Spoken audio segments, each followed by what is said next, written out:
लक्ष्मी निवास या मालिकेच्या आजच्या भागामध्ये आपल्याला असं बघायला मिळतं की जयंत जान्हवीचे डोळे बंद करून एका रूममध्ये घेऊन आलेला असतो, जी की रूम फुलांनी आणि फुग्यांनी खूप छान सजवलेली असते. कारण की आज असतो व्हॅलेंटाईन डे आणि व्हॅलेंटाईन डेचं गिफ्ट देण्यासाठी जयंत जान्हवीला तिथे घेऊन आलेला असतो.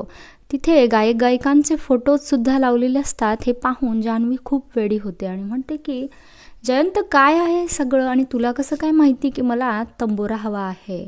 जयंत म्हणतो की अगं जान्हवी, तुझ्या मनातलं सगळं मी जाणतो आणि मला तुला काय हवं नको ते मला सगळं माहिती आहे.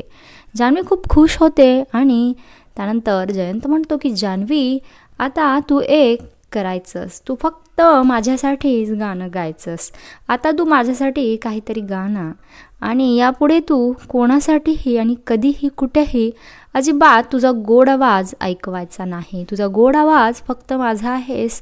जशी की तू फक्त माझी आहेस तसाच तुझा आवाजसुद्धा फक्त मीच ऐकायचा आहे. आणि हे खतरनाक अशी वाक्य ऐकून जान्हवी खूप हादरते आणि घाबरते सुद्धा.